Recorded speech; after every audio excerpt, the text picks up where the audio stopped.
Red Bull's 100th win, Max Verstappen's 41st career victory. He is now equal to the late, great Ayrton Senna. And it was an all-time great podium, an entertaining Canadian Grand Prix. Let's unpack it all here in the paddock in your post-race show. Hello and welcome to the paddock post-Canadian Grand Prix, and joining me is Jack Doohan, Alpine reserve driver and Formula 2 driver. Well, Jack, entertaining Canadian Grand Prix, that's for sure, and once again an incredible performance from Max Verstappen. Yeah, it was a very commanding drive again. He showed that especially in the second half of the race. I was hoping, maybe for a little bit of rain for an exciting race and for a good one for Alpine. But to be honest, the dry conditions proved me wrong, and yeah, it was quite exciting. The irony is, it's threatening to rain now. We've got umbrellas and coats on standby here, and it was an all-time great podium as well, wasn't it? Max Verstappen, Fernando Alonso and Lewis Hamilton, 176 wins between the three of them standing up there. And to hear them in the cool-down room, just shooting the breeze, discussing the race as we're doing now, as many of you would be doing at home, was special, wasn't it? It was very special, and there was one point of the race where I thought Fernando, potentially had something in bag, as when they were telling him that he had to, do more lift and coast and was trying to call the brakes. He was saying, no, I want to go for the race win. I was thinking, is there something that we don't know here? But then, Max upped the pace and was able to pull away even further. But yeah, what a great podium. I think there was a fair bit of pace management out there, wasn't it? But it did look at one point like we could see a Lewis Hamilton move back on Fernando Alonso, the move that he got done at the start and then lost out to him. A few trading places between the two of them, which definitely sparked the memory of many of you watching out there, I'm sure. A battle between two legends. Not to be for Lewis Hamilton's teammate. Let's take it back through the race. George Russell, with that crash, of course, over the curbs, into the barrier, damage to the car. But somehow managing to get it back to the pits and keep it going and get back out there, pulling out the safety car. But he very much kept it going back into the points until he had to retire. I don't even think him himself, knew that he was going to be able to continue. I think it was going into turn 10, he came over the radio and said, sorry, I'm out. And then they came in, they were able to assess the damage, able to get him back out, and potentially could have ended up in a similar position to Albon if he didn't have to retire the car for the front left brake. So that would have been an awesome recovery. Seeing where Lewis finished in P3 is going to be very disappointed, obviously. But super easy to make a mistake like that around here when he was pushing up and getting close to Fernando. Yeah, disappointed for sure, but once again we are seeing the potential of this Mercedes car, because Lewis Hamilton, for the second weekend in a row, is on the podium. We can hear now, though, from George Russell, who's been in the pen with Lawrence Barretto. George, looked like you might have had a chance to score points there after that incident early on. Then did it feel like the brakes were just getting too hot and you were having a problem? Yeah, firstly, sorry to the team, and so much hard work and effort's gone into this, and small mistake from my side with massive consequences. Just ran a little bit too wide, hit the curb, and next thing I knew I was in the wall. As for the brakes actually felt okay from my side, but obviously the team have the data and they could see the rate of progression. So just obviously disappointed. Positives to take away that the car was quick on a track that we wasn't really expecting to be that competitive, but yeah, just it wasn't good enough, and there was at least 12 points on the table for us as a team. That you were at least able to fight back, like you said, does show that there is inherent pace in the car, and two different tracks now, you've looked pretty good. That bodes well for the future, doesn't it? Yeah, definitely.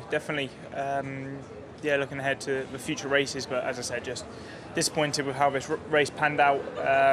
Not really good enough on my side. Yeah, shouldn't happen, but we're pushing the limits. Fernando looked probably more competitive than we expected, so I was doing everything I could to try and put him under a bit of pressure.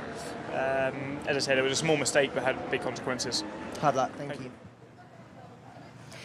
Oh, very disappointed, George Russell. He's speaking in the pen, the media pen, to Lawrence Barretto, just over our shoulder there. We're hoping to grab a few drivers as they do make their way down the paddock. But George, look, he knows he's made the mistake today. It could be costly. It's cost Mercedes. It's cost him in the driver standings. It is costly for sure, but in the bigger picture, which as a driver you won't be able to see right now, is that they're in a much better position than they were at the start of the season, and I think it's very promising, even with Lewis, being able to pressure, Fernando, and I actually, have a solid race like that. Even though that's definitely not where they want to be, fighting with Aston, but Aston with their improvements this year, if they can get back into that position, then I think that would be very good for them this year.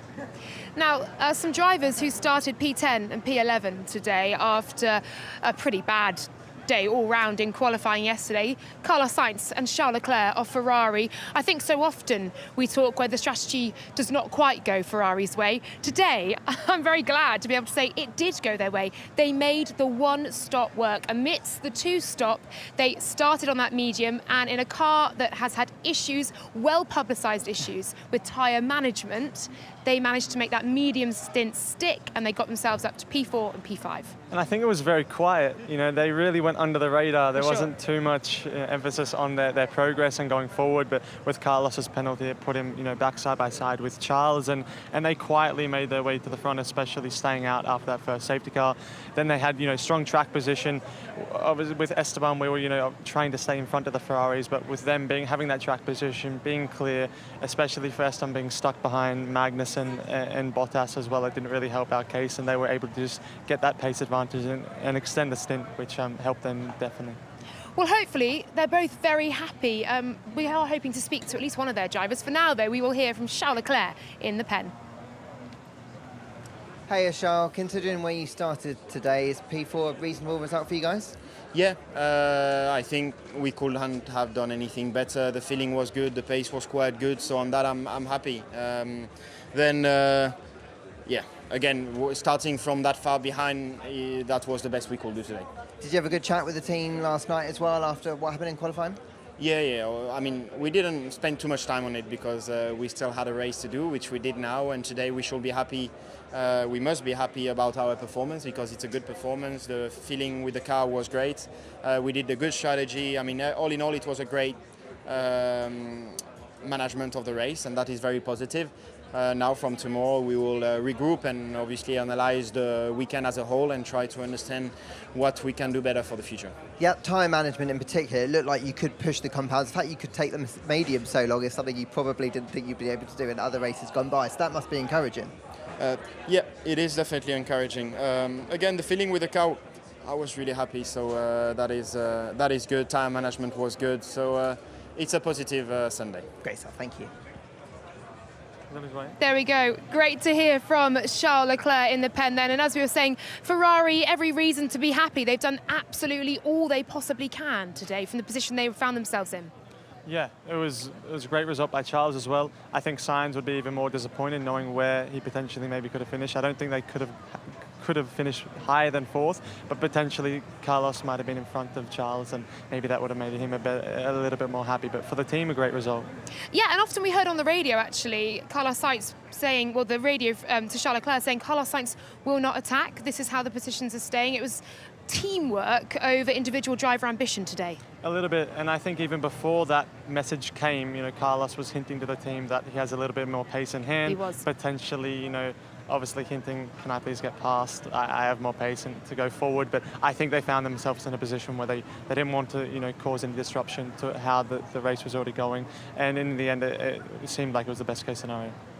I'm hearing that in the background somewhere, as we can just see Christian Horner beginning to make his way through, we will have Carlos Sainz joining us any moment. But for Ferrari, damage limitation today, P4 and P5, a brilliant result for the team. As I can see flashes of red behind us here. We have Carlos Sainz, who is about to join us amidst a gaggle of fans. And we're over here. Carlos, come into the middle here. Carlos, well done today. I know P5 is not what you'd have come into the weekend expecting or perhaps wanting. Can you sum up the race for us? I think we had a very solid race today. Right from the start, the car was feeling very good like it did on Friday, and we could attack, we could manage the tire well. I felt particularly good on that medium tire. I felt like I had a lot of pace, very good tire management. And we nailed the strategy too, which is also good news. And we brought home a P4 and a P5. Do you think without the grid penalty you could have brought the fight to Fernando and Lewis? Yep, I think the pace this weekend was enough to take a fight to them.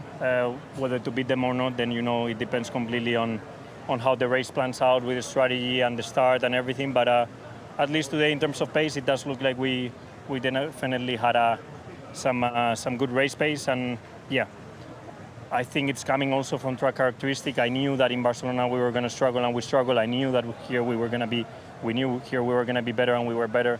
So I think for the moment our performance will still vary a bit track to track. But knowledge and awareness of the car and teamwork within as well, which we saw today, is definitely paying off. Carlos, we must talk about the squash match that you played this week. I'm sorry, just to bring it up. I know. Still hurt. Are you still hurting? How was Yeah. Lawrence Beretta in the pen? Was he smug? You can see he has these cheeky smiles going on still, you know, and every time he does a tricky question, I want to kind of tell him to go away. Words Yeah. which we can't say on air, absolutely. But you know, he's a great guy and a great squash player.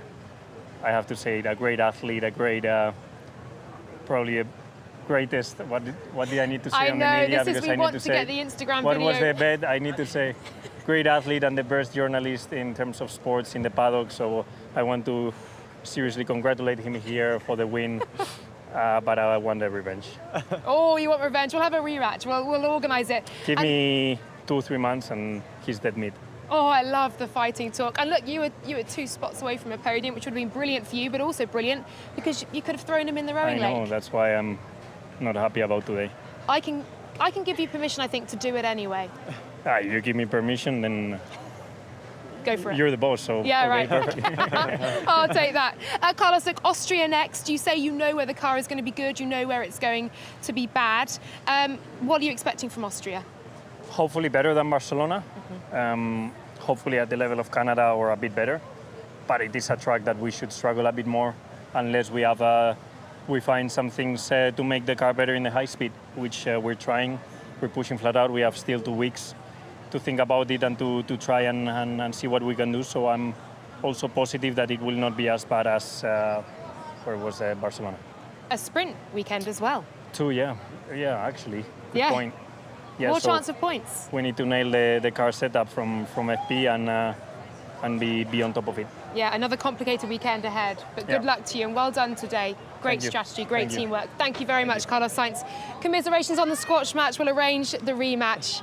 Oh, great to hear from him. Brilliant stuff. Another moment within that race was the Kevin Magnussen and Nick de Vries collision. And all right, they were fighting for P19 and P18, but every position is worth something, means something to a driver, doesn't it? For sure, you know, you want to take everything you can get, and especially on track. You know, it was one more overtake, one position higher that he could finish, and you really never know how the race is going to pan out. So that could, you know, in a big scheme of things, change everything, or not so much like it ended up doing. So unfortunately, it didn't work out for the both of them, but it made it interesting for us, you know, sitting watching behind the TV. And I can now bring in Christian Horner. Christian, congratulations, 100 wins for Red Bull. Yeah, Can you sum up what it means? Look, I mean, to get a century of victories is an incredible achievement by the whole team. You know, not just here, but all the men and women back in the factory that work so hard. You know, Max obviously has done an incredible job. You know, winning 41 of those, hitting his own landmark here today as well, and you know, Adrian as well, hitting his 200th race victory. So you know, it's a day of records for us. Yeah, Max equaling the very great Ayrton Senna as well in race wins. And of course out there, once again, although the gap wasn't as large as we're used to seeing from him, I'd imagine there was some pace management in terms of tyre management on a track like this. But again, he looked entirely in control. Well, it's a tricky race. The temperatures were cool, and of course there's only 6 or 7 corners here, and so to generate that temperature, I think all the drivers were struggling to get the tyres into a working window, and you know, Max and Checo were no different. So, but he managed that brilliantly well and was able to build up a 10-second gap. He was indeed. And also for Checo as well, fighting back up to P6 overall. Yeah. Your thoughts on that? I think it was damage limitation. I mean, he was started out of position. It's not easy to overtake here, as we saw, and I think he got the maximum out of the race that he could from that position. He got the fastest lap with a great lap at the end of the race there on the soft tire, but you know, that was recovery from yesterday's qualifying. Yeah, for sure. And on to your home race next up as well in Austria. Christian, congratulations today. 100 race wins for Red Bull. Thank you very much. Thank you very much. Thank you. And we're going to swap Christian Horner out. They're coming thick and fast for us, Jack Doohan. And bring in Esteban Ocon, who is just a little post-race snack. I'm having post-race A little recovery? A little recovery, exactly. It's needed after that long race. Yeah, for sure. Jack, do you know what? Go on, you can do this interview. Go ahead. Doing okay? I'm doing okay. Are you doing okay? I'm doing very well, man. Thank you. What's the emotions like? Are we happy with the race? Not satisfied? I think it could have been a little better. Definitely, we were 4th before the first round of stops, and unfortunately we finished 8th. So there's definitely things to review, in there. And probably we lost sometimes, maybe not pitting in the right times and all of these things. But we need to review. I think the performance of the car was this weekend, but obviously when you are from 4th to 8th, Sure. it's a little bit tricky to digest. But good racing. I've enjoyed the racing with Alex, with Lando. We had a good chat about it after the race. Unfortunately we lost to Alex, but they are a rocket ship in the straight line. So very difficult to pass them, I see. But the car, whenever it was in clear air, seemed very, very fast. Exactly. As Pierre showed as well, closing the gap to the train behind Alex by quite a chunk. So would have been great if we could have got past him. Exactly. As you know, it would have been. It would have been. Yeah. But the degradation on the hard tyre just doesn't seem to be as it was, any time before, and especially that traction zone out of turn 10 just really isn't losing him or anyone enough to really make a clear pass down in the chicane. That's very correct, and we didn't have pretty much any degradation. Obviously, we did 2 stops, so that was always going to be easy on tires. Maybe that's a clue that we could have done maybe 1. The review after the race is going to tell us that. Esteban, can I ask you about the wobbly rear wing? You can ask me. Could you tell us about it? It was dancing. I was putting the tunes in. It was dancing. And it's something that perhaps we weren't picking up so much. Jack saying that it was a sort of issue through the middle of the race, and then Lando Norris came on the radio and said that it was, how dangerous it might have been. Of course, he was trying to get me a penalty. He was probably... he was not doing okay. He was not doing okay. Here it is. It's okay, look, it's not moving that much. Just, I think, wait for a curve, maybe. Gets excited. There we go. Mid-corner, gets excited. A little shake. A little shake, yeah. And how aware of this were you? How much was that? Were you able to manage that at all? For it, because, flexes quite a lot. The front wings of cars, they always deflect with load on cars. What we need to see is that if we were losing more than usual, and if we were losing downforce because the rear wing was moving more than planned, but I don't think it was, to be fair, and if it was unsafe, the team would have pulled me in. Yeah, for sure. On to Austria, next up. Alpine continue to take steps. I know it's been a bit of a trickier weekend for Russel, certainly on Pierre's side of the garage as well. P8 for you, some valuable points. What of Austria? What can you expect? It was a massive weekend for us last year. I think we had 5th or 6th in both sprint and qualifying. So we definitely had a whole lot of points, and we are hoping that we can do the same. There's no reason that we can't do the same. We have a car that is performing, that is improving quite well through the year. So look forward to see if that will be the case again. We shall see. A sprint weekend as well, so it'll be a very entertaining one. And follow Jack Doohan as well, because he's going to be racing in Formula 2. So yes, absolutely. Eyes on him. Eyes on him. On both. Well, hopefully we'll both be doing okay. Yeah, exactly. See you later. We're all doing okay. Thank you, Esteban. Well done today.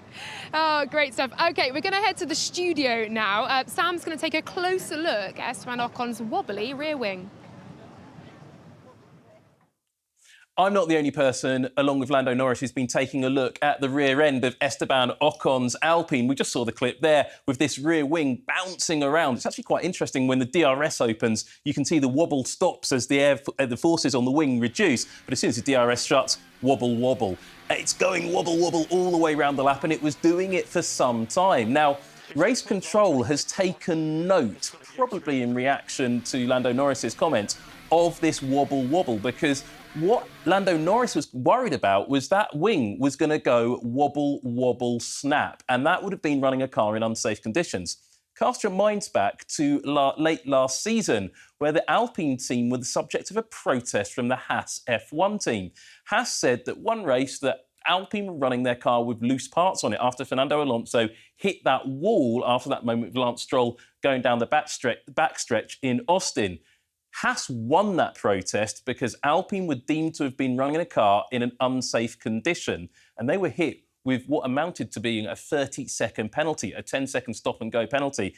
So I do wonder if the Alpine drivers, and Esteban Ocon there being very much on brand, being told to tell the team and tell anybody who's listening that the wing was in a safe condition, the team considered it safe and that it wasn't going to fall off. I think at the end of this race, with the car in Parc Fermé right now, I think race control are going to be looking at the mounting points at the bottom of the wing. Single mounting point rear wing here for Alpine at this race, but it's also another mounting point just under the exhaust there. They're going to be taking a look at both of those, and if they deem that that wing is not securely attached to the back of that car, or if it wobbles too much to the point where it was cracking and could fly off, there could be penalties incoming for Esteban Ocon. We'll wait and see what the FIA have to say about it, but yeah, wobble, wobble, snap. That's what everybody's going to be worried about at Alpine. Now, Lando Norris has reported it on the radio, Laura. Thank you very much indeed, Sam. Yeah, Lando Norris did get a little chirpsy on the radio there just to make sure everybody knew about Esteban Ocon's rear wing. But look, it was, I think, a frustrating but brilliant race from Lando Norris. He made some excellent moves, but ultimately the 5-second penalty for unsportsmanlike behaviour, and that was slowing down unnecessarily under safety car to build a gap for the double stack for McLaren. Of course, yeah. Difficult one, very difficult, because he's going to lose time if he doesn't really slow up that pack and enable himself to not get slowed down too much in the pit stop. So yeah, very tricky. Unfortunately, it didn't work in their favour anyway. But yeah, he did the best job possible to try and fight back and really get to the front. And I think they had decent pace. Just unfortunately didn't work out for them. He was really enjoying the hairpin as a place to launch the moves, wasn't he? Down the inside, late on the brakes every time. Yeah, very good move on his teammate, and then also on Valtteri as well. Very late, but acceptable within margin. No contact, not really washing from the inside curb. So they were great and well committed moves. And amazingly for McLaren, with Piastri in P11, that continues their pointless run since 2014 here. Yeah, it was looking very promising at the start with, Piastri obviously had a great start moving up into P7, and Lando in P9. They were both inside the points and it looked very strong. But unfortunately, just as the race unraveled, it didn't really go their way. Piastri and Lando were both two cars to go straight through the last chicane on that last lap, just really pointing out that it got a little bit messy towards the end for them. Yeah, it did. Unfortunately for McLaren, outside the points once again here in Canada. One man who was not outside the points would have been very much the aim after a brilliant gamble saw him get into Q3 yesterday. Alex Albon, your driver of the day. What unbelievable defence from him to hold everybody off. 6 points has come his way today. Yeah, 51 laps on the hard tyre. I think everyone will be looking at that and seeing how they really pulled that off. I think it shows credit to the hard tyre and how well it's holding on. I don't think it really is great for anyone in that first 5-10 laps. It seems that it's quite slow, very difficult to get everything up at the temperature. But once it's in a working window, it seems like that everyone, if they're saving, it's for no reason. It seems you can push and it holds on very well. So I think that definitely helped him, and also the car seems to be working very well, and especially like that. So I think they'll be very, very happy with P7. I'm hearing in my ear, I think it was up to 58 laps on the hard tyre. I'm not expecting you to keep count. He's not one of your drivers, of course. But how difficult is that as a driver, that level of tyre management, when you've got the likes of Lando Norris breathing down your neck, Esteban Ocon breathing down your neck? Yeah, with Esteban, with quite a lot of pace, he caught, while Russel was still behind Alex, he caught them up by about 5.6 seconds. So with, quite a lot of speed, and then to not be able to move any further forward, it stayed around 0.6 for the remainder 10 laps. So for him to be under that sort of pressure all the way, always in his DRS, that's very, very difficult. And a brilliant result for Williams as well. They came here with upgrades on that car, much needed upgrades. So great for the team. Very great for the team. Disappointing for Logan having to retire very early on, but it was great that Alex could finish off a great weekend for the team. I'm smiling because I can now welcome Alex Albon into our makeshift studio. Good. Very good. Alex, Hello. how are you doing? Congratulations. Thank you. Points. Yes, points. Great. Sum it up. Yeah, I'm just trying to get a bit of a break here. It feels like, God, you're just tense the whole time. You do the race, and it's all kind of coming back down. That kind of that high afterwards. An amazing race where we just had 40 laps of a bit of pain and pressure, and we had enough pace to obviously stay in front. We knew if we did the same strategy as everyone else, we would have not got points.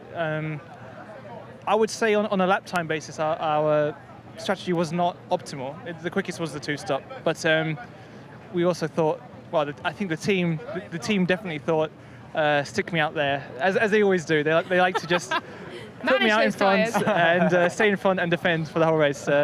I'm used to it now. I've done that race many times at Williams. So yeah, it was just one of them.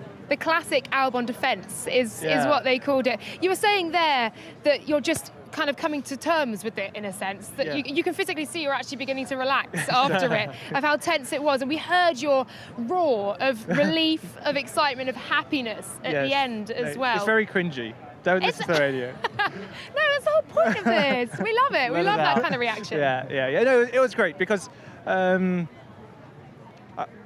do I say it?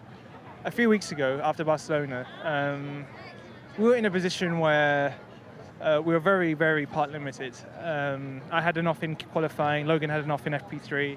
We didn't have really the manpower or enough time to get the cars repaired for Canada, and in some weird way it worked out that it was better to focus on the upgrade now and fast forward and bring Canada forwards rather than just rebuild an old car again. So we spent time at the factory in the simulator, but also with everyone, from people from composites, and they had to sacrifice weekends, working day and night to get the car ready for Canada.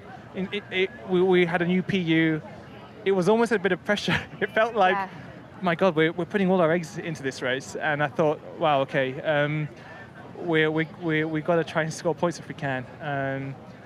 It was just an amazing race to do it, and that's really where it came from. It was just because all that work that was done at the factory, I'm sure, wanted people to realise, it is a team sport, and there was a huge work behind that no one ever sees. But to get this car ready, and it was quick.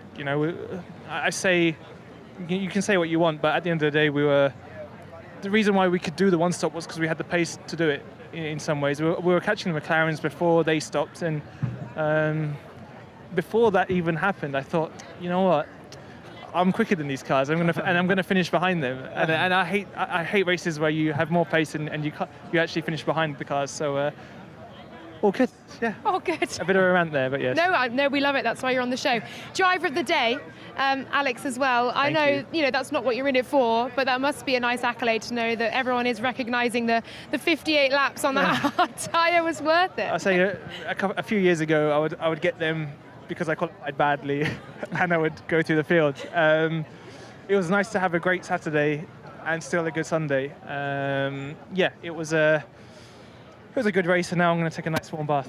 Oh, good for you. And you weathered the pressure as well. It was all on you with the upgrades on your car, so well done. Congrats. Williams in the points once again. Thank you very much to Alex Albon. And finishing just ahead of him, a bit of a damage limitation drive himself, Sergio Perez. Hey, Checo, I knew you knew it was going to be a long afternoon. Did it prove as long as you thought it was going to be? It was longer than I thought. I think the safety car basically took all the opportunity away, because it was looking good. We risked on that hard tire, and unfortunately it didn't pay off. Were you a bit disappointed that you weren't able to catch the Ferraris and put a bit more pressure on them? Yeah, I'm very, very concerned about that. We just didn't have the pace, so I think, and we don't understand why. That's the weird thing. So we have to figure out. I think we gotta sit down and look back, because we know what we are capable of, and it's just important for us to understand what's going on. Has that kind of been the case all weekend? It felt like through all the sessions you just, for whatever reason, couldn't get the best out of the car. We had a good start to the weekend, but we made some changes. We treat the tires a little bit different, so I don't know if there's anything in that. All right, thank you. Well, there we go. Sergio Perez, P6, a fight back, and of course, fastest lap as a bit of a consolation prize as well for that one extra point.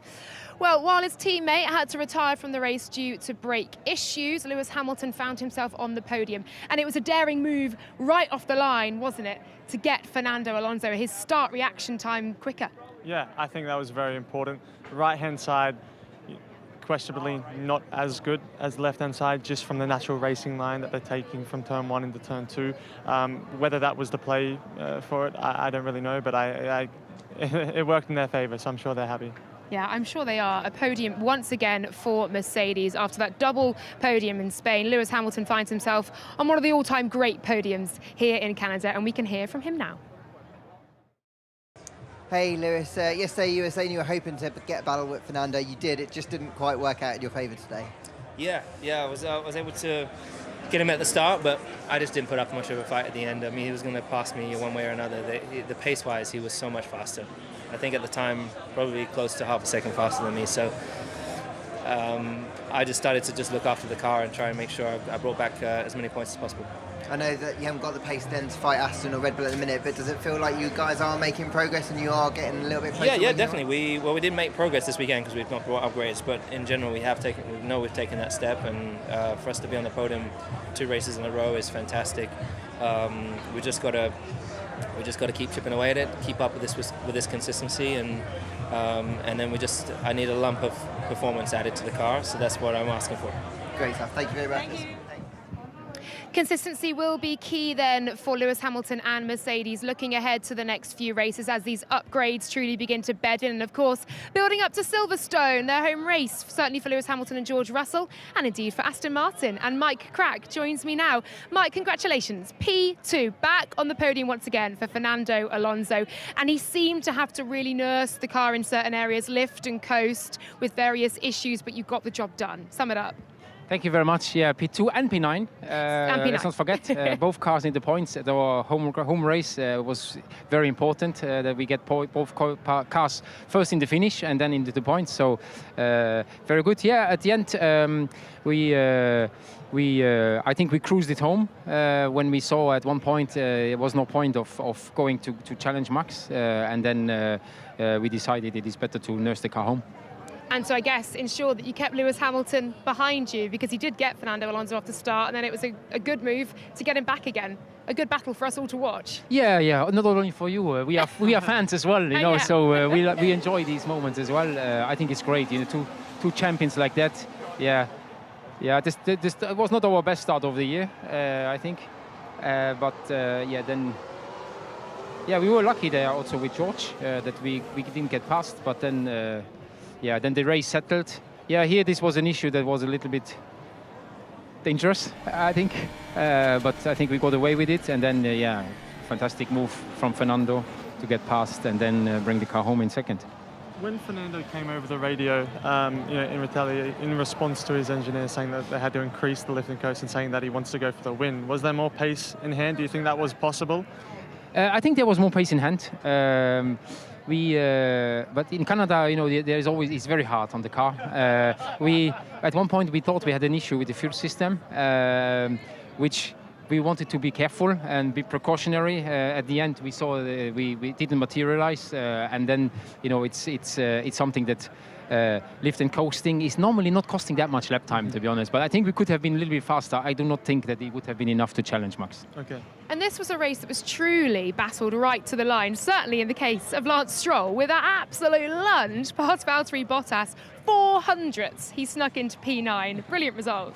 Yeah, especially fantastic. From where he came from on the grid as well. Absolutely. Lance had a terrible day yesterday, and I'm really happy for him that he managed to bring the car into the points.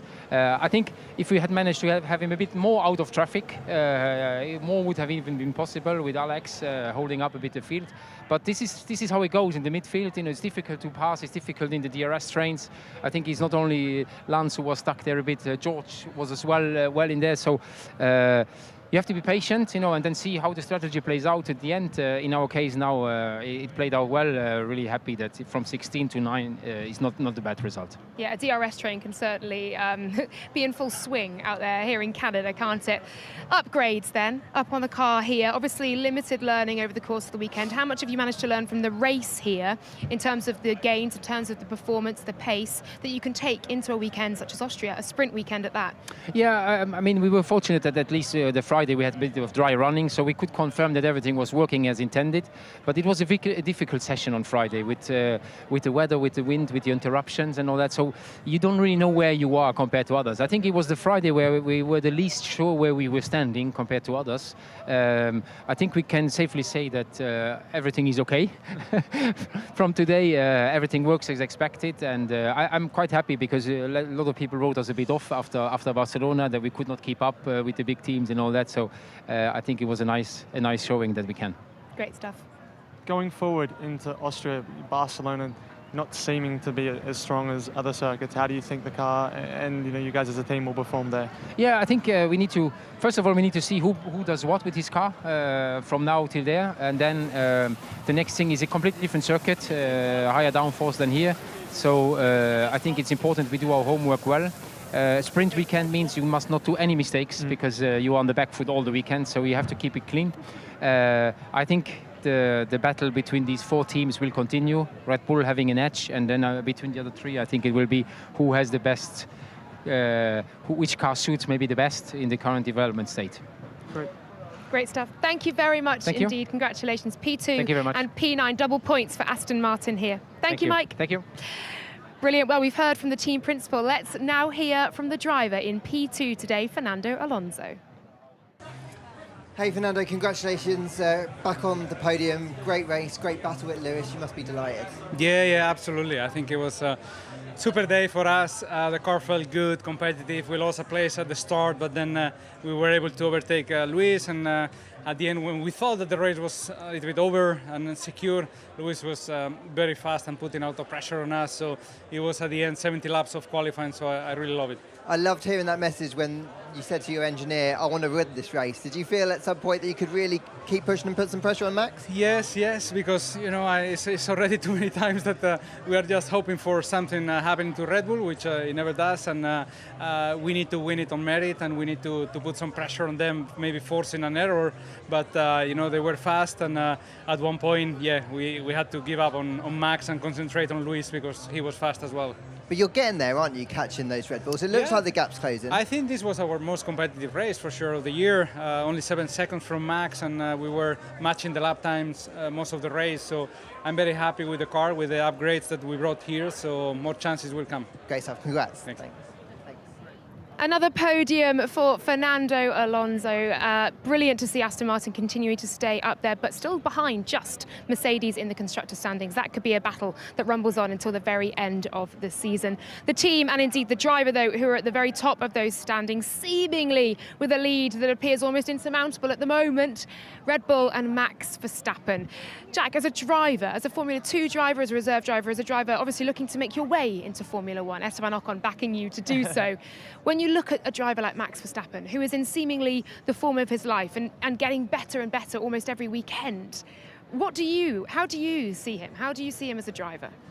I think, at the moment, definitely not untouchable, but very dominant. And I think, him and the team are just in such a great working window where they just seem to be one step ahead of everyone, at every corner, every lap, at every track they go to this season. So, and that is only giving him confidence and everyone else in that team to really go forward and strive for more and not just be winning the races, but be winning them by the big margins they are.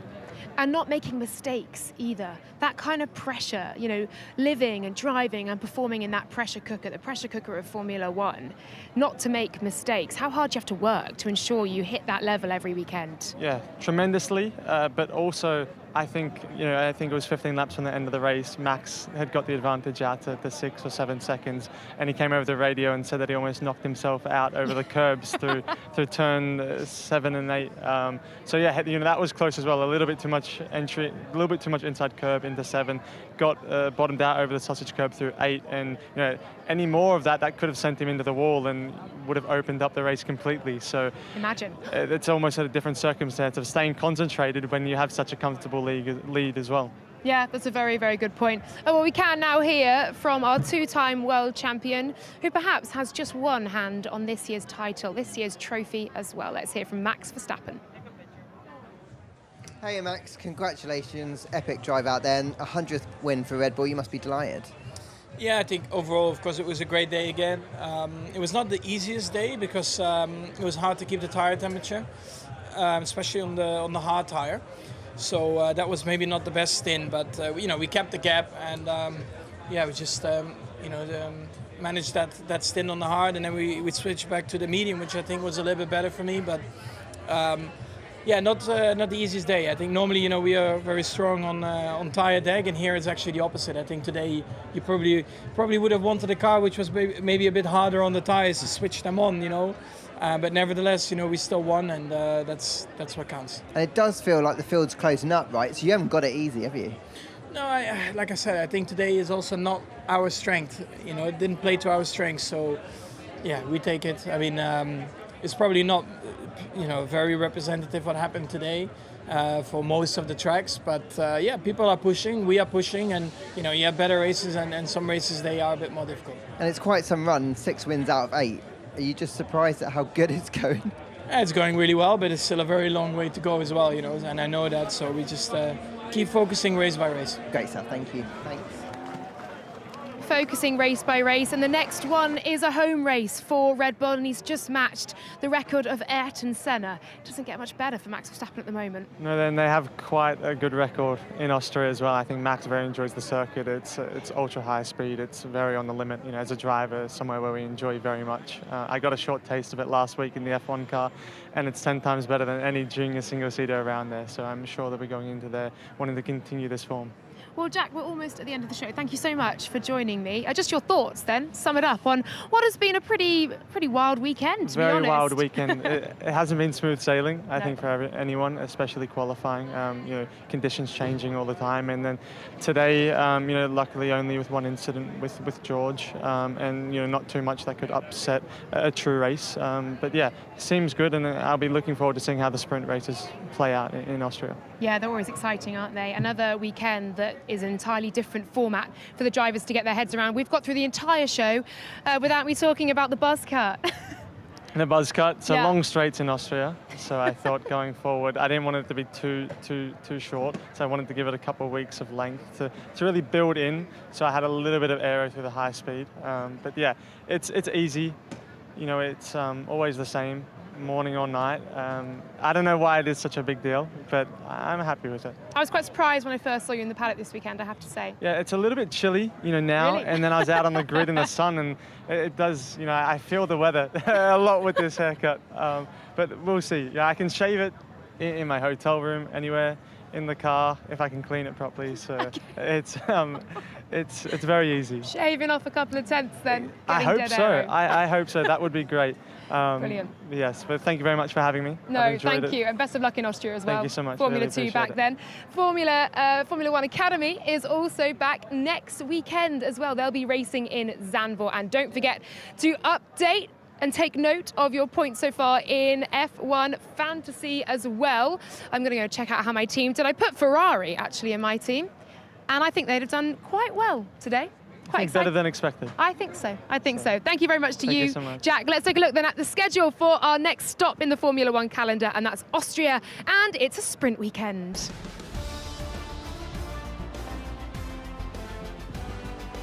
So practice starting at 1:15, and it's just the 1 hour of practice, and then we go into qualifying at 5 p.m. Then, of course, the revised sprint format for this year, the shootout at midday, and the sprint race coming at 4:30. Teams cannot afford to make any mistakes. Limited time to set up the cars before, of course, the sprint race on Saturday evening, and then Sunday, the 2nd of July, the race at 3 p.m. in Austria, home of Red Bull. They've just picked up their 100th win. Can they get their 101st in Austria? We'll have to wait and see. Well, that is all we have time for here at the Canadian Grand Prix. Cloudy skies once again here in Montreal over the Gilles Villeneuve circuit. And it is a day that belongs to Red Bull, their 100th win, to Max Verstappen, his 41st, and an all-time great podium. Fernando Alonso in P2 and Lewis Hamilton in P3, with damage limitation for Charles Leclerc, Carlos Sainz and Sergio Perez to make up the top 6, and points for Williams as well. Thanks so much to Lawrence Barretto and to all of you for joining us. We'll see you next time.